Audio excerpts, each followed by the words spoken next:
Qué gozo de estar en la casa del Señor en esta tarde, hermanos.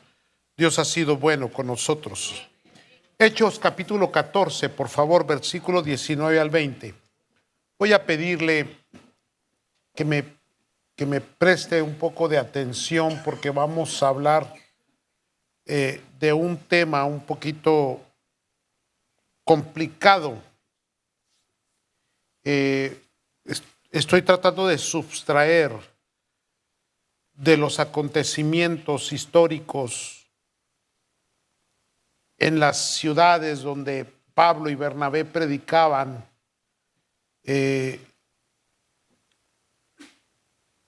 las enseñanzas que nos dejan, las experiencias que nos dejan, y tratar de asimilarlas con lo que está sucediendo hoy.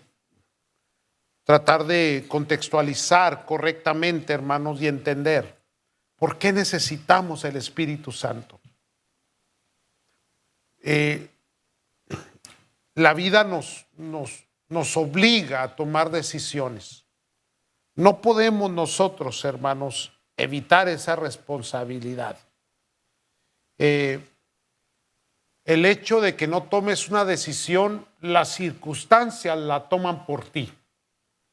De una o de otra manera, tarde que temprano vas a terminar con una experiencia buena o mala, con o sin la tomada de decisión. Y es mejor tomar la decisión y hacerla correctamente, hermanos, con la sabiduría, la dirección, el conocimiento de Dios. Ahora, parece que estoy fuera del tema, pero Hechos capítulo 14, versículo 19, ahorita me va a entender. Entonces vinieron unos judíos de Antioquía y de Iconio que persuadieron a la multitud y habiendo apedreado a Pablo, le arrastraron fuera de la ciudad pensando que estaba muerto. Pero rodeándole los discípulos, se levantó y entró en la ciudad y al día siguiente salió con Bernabé para Derbe. En este corta escritura que acabamos de darle lectura, hermanos, vamos a encontrar mucha enseñanza para nuestro tiempo, amados. Qué casualidad. Unos días antes están tratando de tomar a Pablo y a Bernabé y convertirlos en dioses.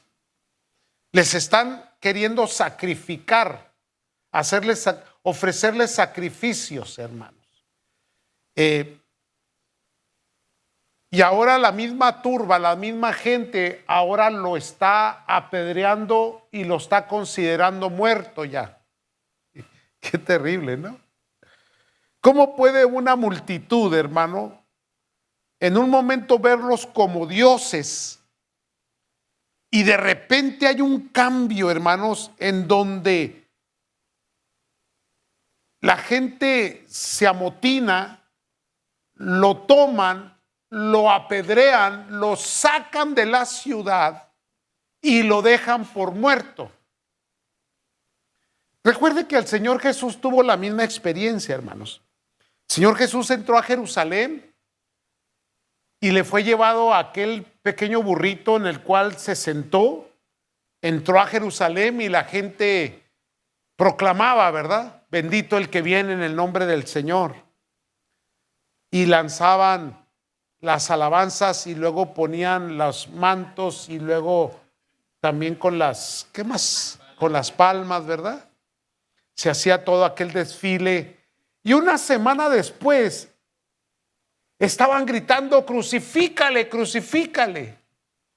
¿Cómo puede cambiar el pensamiento humano tan pronto, tan rápido? ¿Cómo puede ser manipulado? ¿Cómo puede ser trastornado, transformado de un bien a un mal? Es lo que llamamos histeria colectiva. Mire, nosotros, usted y yo, no podemos hacer lo que los demás hacen. No podemos ir con la corriente, con lo que la gente cree o dice o dicta o aprecia o o celebra. Hermanos, cuando la gente se amotina, hace lo que se le impone en forma de manipulación.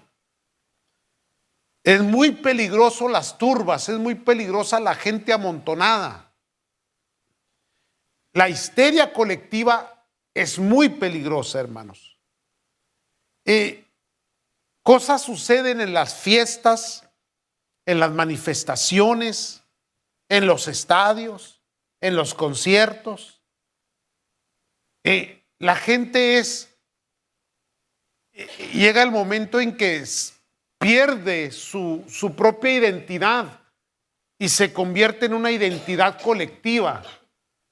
Y regularmente, hermanos, es el enemigo de nuestras almas el que manipula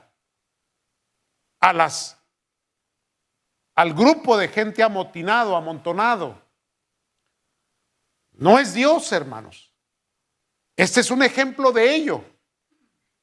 Llegan a la ciudad, hacen el milagro, ¿y qué sucede? Ahora lo quieren hacer dioses. Luego llega otra persona de afuera para manipular a la gente y hacer que esa misma gente que lo quería divinizar a Pablo y a Bernabé, terminan apedreándolo y teniéndolo por muerto fuera de la ciudad.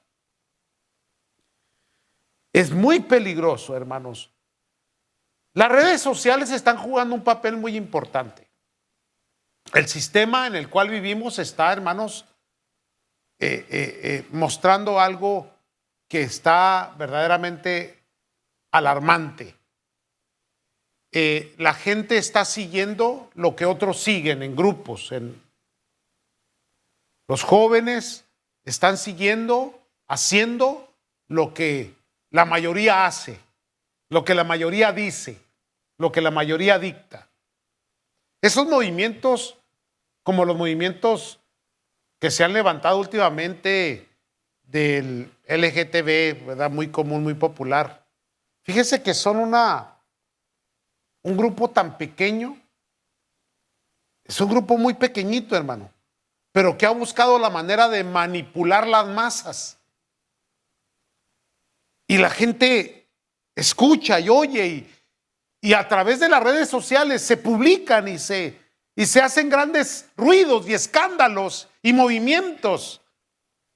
Y hemos llegado a un punto donde se han pasado leyes, han invadido las escuelas, han entrado en los lugares de los políticos de alto rango, hermanos, en las legislaturas.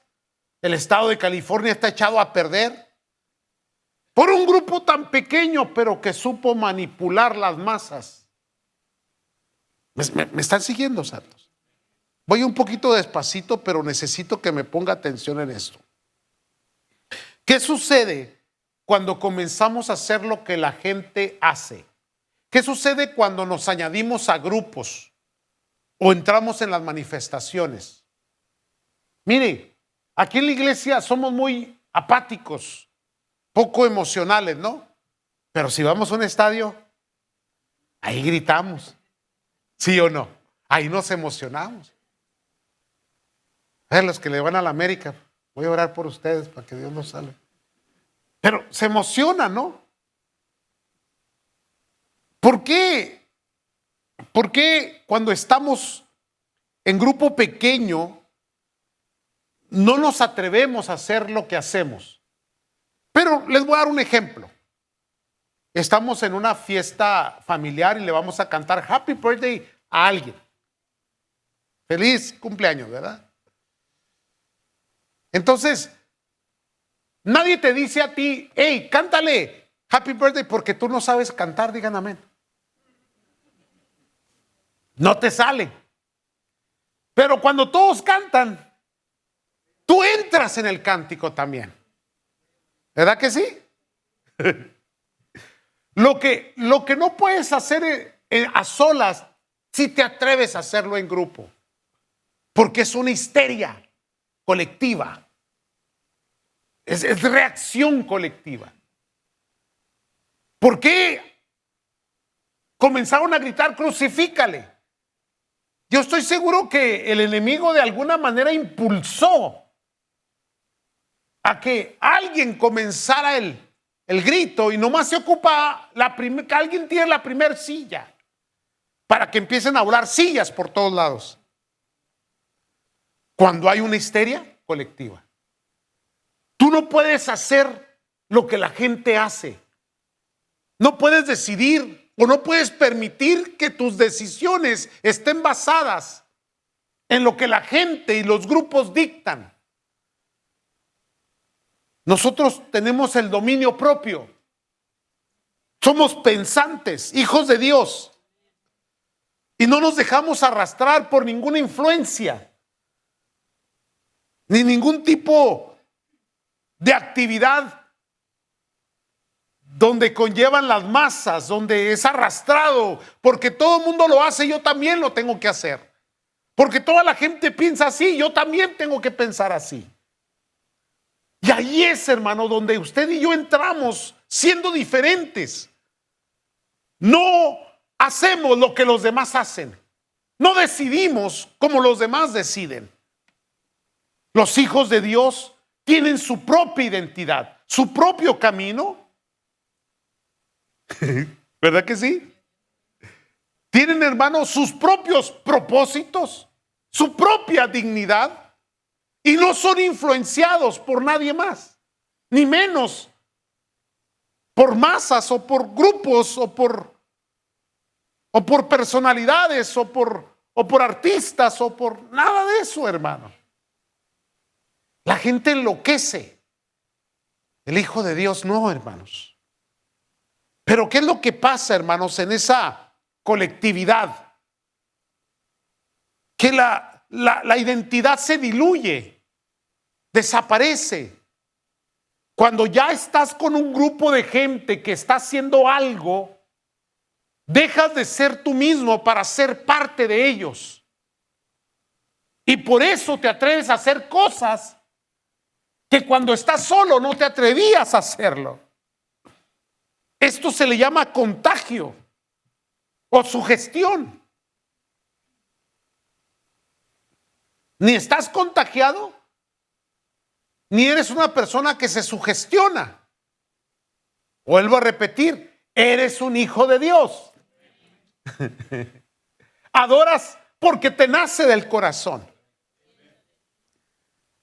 Cantas y bendices y honras a Dios porque esa es tu identidad como hijo de Dios. No porque alguien más lo hace o porque te sientes impulsado.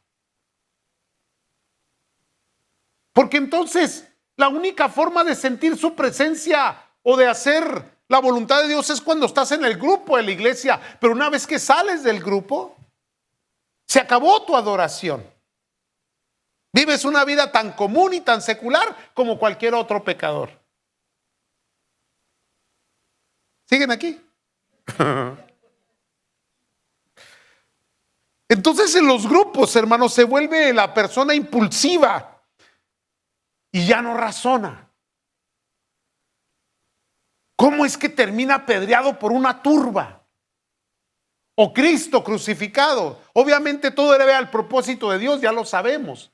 Pero veamos, analicemos la psicología del momento, la forma en cómo la gente se amotina y hace lo que hace.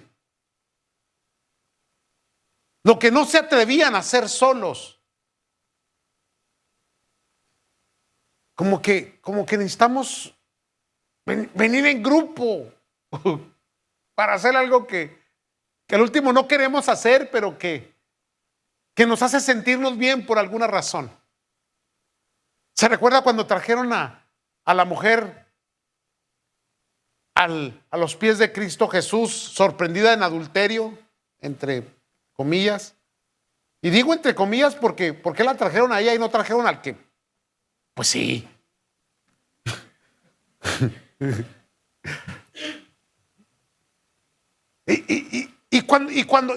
Cuando pensamos, hermanos, en esto del amotinamiento de los grupos, de la gente, Ahora me explota la cabeza, hermanos, pensando en que ya entendí por qué Cristo estaba escribiendo en el piso. Y yo sí creo que sí estaba escribiendo sus nombres. Y hay una escritura, que ese no es el temorito, pero después. Una escritura profética ahí. Pero lo interesante de esto es que yo sí creo que escribía sus nombres porque les estaba dando identidad a los acusadores. Porque en grupo es fácil levantar el dedo. ¿No se ha dado cuenta que aún en las redes sociales lo que se busca es, cuando se trata de críticas, encontrar a alguien que piense igual que tú y que se añada a tu grupo y que juntos hagamos leña de ese árbol caído? Y aquí está el hacha, dale. Y darle herramientas. Y así somos, hermanos. Esperando a ver a quién encontramos tirado para ir a rematarlo. Pero yo no voy solo. Yo voy a juntar un grupo de gente para ir todos juntos. Y que piensen igual que yo. Y vamos. Es como la experiencia de aquel hombre que miró a 4 hombres golpeando a un anciano. Y llegó, ¿qué les pasa? ¿Y qué hiciste? No, pues entre los 5 le dimos. Porque así es el pensamiento. Siguen aquí todavía. Imagínense, hermano. Lo que pasa es que cuando estamos solos, nadie quiere la anarquía, nadie quiere el desorden, porque no nos conviene el desorden. No nos conviene el desorden porque cuando llega el desorden, cuando llega la anarquía, cuando llega comenzar a destruir lo que como comunidad hemos hecho, hemos levantado. ¿Qué pasa cuando alguien destruye? Como le está pasando a la ciudad de Oakland ahora, que se está volviendo una ciudad fantasma, porque todo se destruye, porque todo roban, porque todo asaltan, porque todo queman. Porque las grandes compañías están yendo, están huyendo. ¿Y qué está afectando a la misma comunidad? Nadie quiere eso. Sin embargo, cuando alguien lo hace y se juntan 2 o 3 y piensan de la misma manera y se vuelve una histeria colectiva y todos vamos y todos robamos. ¿Cuántos se acuerdan de Rodney King? No, los jóvenes no saben de qué estamos hablando. Estuvo bueno ese tiempo. ¿Se acuerdan cuando lo declararon inocente a los policías? Y se quemó todos Los Ángeles, hermano. Y qué raro. El afroamericano agarrándose a golpes y tirando remalazos. Y los latinos sacando televisiones de las de la Walmart. Qué extraño, ¿no? O sea, salió nuestra identidad. Pero es que ahí es donde brota la verdadera naturaleza del ser humano, hermanos. Lo animal que es, discúlpeme la expresión, lo salvaje que es. Ahora, cuando estamos solos en privado, no sacamos aquello. Estoy hablando de una manera humanística, más extensa, no del Hijo de Dios, no de los hijos de Dios. Usted siempre se porta bien. Digan amén, por favor. Pues es que todos están saqueando, pues vamos a saquear también. Dios nos dio la oportunidad. No, hermano, no, hermano, no. Pero en esos momentos es cuando surge la verdadera naturaleza humana. Los humanos son violentos, impulsivos, agresivos. El ser humano es malo en sí mismo, hermano. Por eso es importante entender la Escritura cuando dice el Señor Jesús: es necesario nacer de nuevo, Nicodemo. El que no naciere de nuevo no puede entrar en el reino de los cielos. ¿Por qué? Porque hay una naturaleza caída, pecaminosa, violenta, explosiva, mala, maliciosa. Cuando Cristo viene a nuestra vida, Él nos cambia. Entonces, por eso esa nueva naturaleza espiritual ya no puede hacer lo que el mundo hace, ni ir detrás de las masas, ni detrás de los levantamientos, ni de las ideas, ni de las fórmulas que el mundo impone. Dice, es que esa es la nueva sociedad en la cual vamos a vivir. Es que este es el nuevo método, el nuevo sistema económico, social, cultural. No, espérame. Nosotros seguimos siendo de la cultura cristiana, de los principios bíblicos. Y no nos movemos de ahí, hermano. Es que ustedes son unos retrógradas, ustedes son gente retrasada, ustedes gente no evoluciona, no cambian. La Biblia ya pasó. No, vieras que no. Todavía hasta la fecha sigue siendo relevante. Porque nos da principios de ética. Nos da sabiduría para vivir, guarda la familia, protege la estabilidad, aún emocional, de cada ser humano. Nadie vive más feliz sino los que tienen a Cristo. ¿Verdad que sí, hermanos? Espero que me esté entendiendo. Pero en medio de todo esto, Dios cuida a los suyos. Volvamos otra vez a lo que está pasando acá con Pablo. Un día lo quieren hacer Dios, al siguiente día lo apedrean y lo dejan por muerto. Ahora, dice la escritura, no voy a ir al texto, pero usted lo lee porque usted ya sabe. Dice que lo rodearon los discípulos. A veces hay que ponerle atención a los detalles. Si lo rodearon, ¿por qué sería? Hay que orar por él. Ahora, dice la escritura que lo dieron por muerto. ¿En qué condición habrá quedado? Dice que lo apedrearon, lo sacaron, lo arrastraron fuera de la ciudad. Usted se ofende cuando le dan su pequeñita, ni a reprensión llega. Nomás una llamadita de hermano, por favor, estacione bien su carro. Ya me voy de la iglesia. A este lo apedrearon. Lo dieron por muerto. ¿Cuántos de ustedes se indignan? No vamos a entrar ahí. El punto es, hermanos, que este hombre, este Pablo, termina, hermanos. Lo consideraron hubo la determinación de que terminamos con él, ya lo matamos. Pero esto no se acaba hasta que no se acaba, dijo Rocky, digan amén. Ya lleva 9, ¿no? ¿Cuántas lleva? ¿Lleva 10? Todavía está viejito y todavía no hay quien lo derribe al ingrato. Ahora, imagínense, lo rodearon los discípulos. Él se levanta, entra en la ciudad y dice la escritura que al siguiente día se fue a la siguiente ciudad. ¿Qué le ocuparía unas semanas de recuperación? Si algunos de ustedes, porque alguien los vio mal, ocupan 6 meses de recuperación emocional.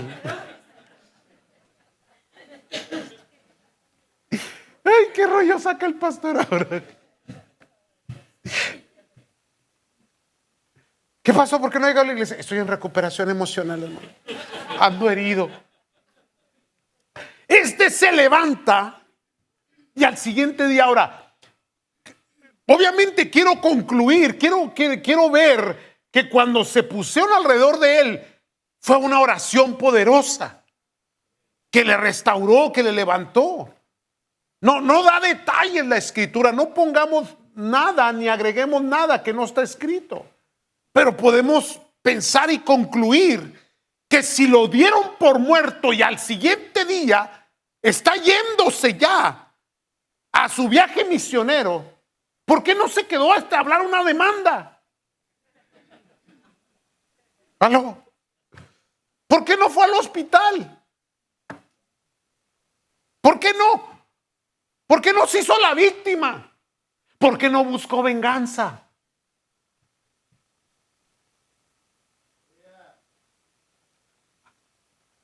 Ve cómo si ocupamos al Espíritu Santo, hermano. Al siguiente día, el hombre parte. Ahora bien, capítulo 4, en el primer encuentro político que tuvieron los discípulos, baja el poder del Espíritu Santo. Llega la gloria de Dios del capítulo 2 del libro de los Hechos. Hay una explicación en el capítulo 3. Para el capítulo 4, después de que eran Pedro y Juan, los primeros que encarcelaron, los primeros que el Sanedrín confrontó. ¿Por qué están predicando a ese Cristo? El primer momento de persecución, observe esto. Fíjese que ya habíamos leído y habíamos estudiado eso y lo pasé de largo. Pero ya cuando vas entrando más profundamente en los hechos de los apóstoles, que son los hechos del Espíritu Santo, y refrescas un poco el acontecimiento histórico, te abre la mente, hermanos. Mire, el capítulo 4, versículo 23. Y puestos en libertad vinieron a los suyos y contaron todo lo que los principales sacerdotes y los ancianos les habían dicho. Y ellos, habiendo oído, alzaron unánime la voz a Dios y dijeron: soberano Señor, tú eres el Dios que hiciste el cielo y la tierra, el mar y todo lo que en ellos hay. Que por boca de David tu siervo dijiste. Y se van a citar Salmos capítulo 2. Y se acuerda usted, porque usted sí lee la Biblia, ¿verdad? Salmo 2. ¿Por qué se amotinan los pueblos? Y ahí lo mismo lo menciona. ¿Por qué se amotinan las gentes y los pueblos piensan cosas vanas? Fíjese que le decía que la Biblia es tan relevante, es tan a su día, es tan moderna, es aplicable para nuestro tiempo, hermanos. Y es tan antigua. ¿Quién iba a pensar que ese capítulo 2 iba a ser citado? ¿Cuántos? De David a Jesús, 600 años. Corríjame. A ver, los que vienen a la escuela bíblica. Y de Cristo a nosotros, otros 2000. Y todavía sigue pasando lo que la Biblia dice que tenía que pasar. La gente se sigue amotinando en contra de la verdad, en contra de Cristo, en contra de su palabra. Leamos. Se reunieron los reyes de la tierra y los príncipes se juntaron en uno contra el Señor y contra su Cristo. Tú puedes mencionar cualquier persona, cualquier personalidad, cualquier hombre, personaje histórico en una escuela, pero si mencionas a Cristo, hermano, a tal grado que ya se han comenzado a levantar leyes que están prohibiendo la oración que antes se hacía cuando los jóvenes se juntaban, cristianos, y se iban donde está el asta de la bandera y se hacía una oración. No sé si se acuerda ese movimiento. Ya empezó a desaparecer porque indigna a muchas personas. Siempre será la gente contra Cristo. Siempre se amotinarán contra su verdad y contra su palabra.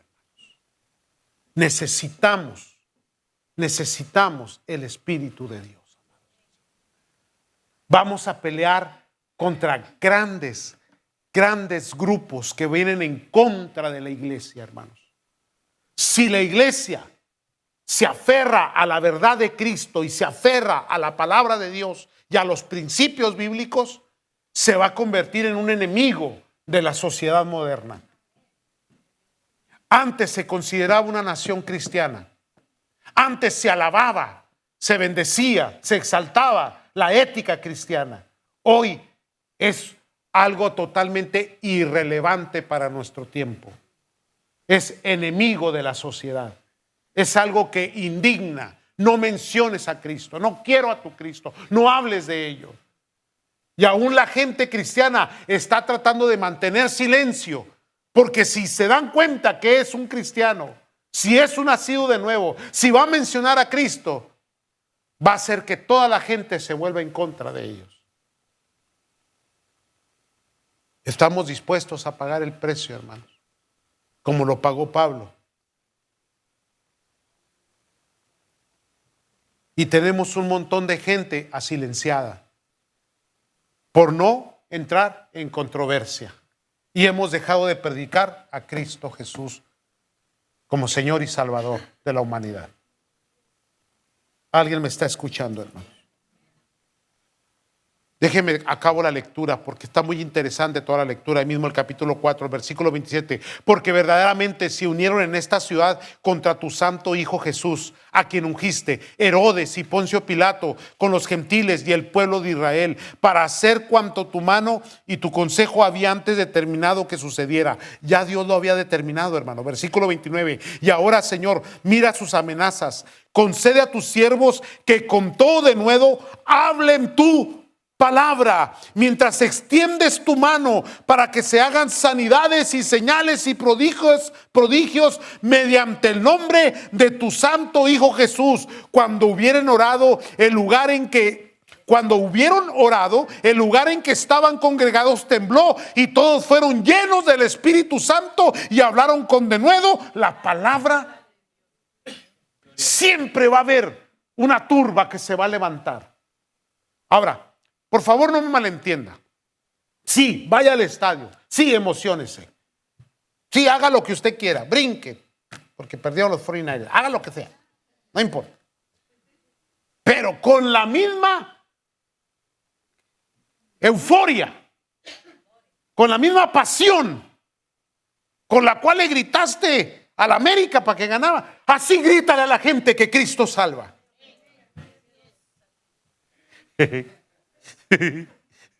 Santo Dios. No, mejor no, dice, mejor me quedo. Amado del Señor, la iglesia va a empezar a confrontar un pleito contra las masas de gente que se van a unir y se van a juntar aún las naciones para tratar de evitar el cristianismo a toda costa. Para tratar de sofocarlo, quitarlo del medio de la sociedad, erradicarlo del medio de la sociedad. Todas esas leyes que se están levantando, todas esas formas, esos políticos, esos sistemas son anticristianos, amados. Hoy más que nunca necesitamos un ejército fuerte, lleno de la gracia y del poder de Dios, hermano, que se levante, que crean en la gracia del Señor, que crean el poder de Dios, que le crean a Dios y que no tengan miedo ni temor a testificar. Aún, hermano, cuando esto nos cueste, tengamos que pagar un precio, se pierdan trabajos, se pierdan amistades, pierdan familiares, pierdan muchas cosas por la causa de Cristo Jesús. Se lo dejo de tarea. Sí, amados. Entonces, vamos a echarle ganas. ¿Usted sigue siendo de Cristo o ya no? Ándele pues, a ver cómo le va. Porque aquí pues todos amén, pero allá. Vamos a testificar del Señor, hermanos. Vamos a levantarnos, hermanos, en este tiempo de esta sociedad tan mala y a dar testimonio del Cristo que vive. Amén, amados. Pónganse de pie, vamos a orar. Necesitamos orar, hermanos.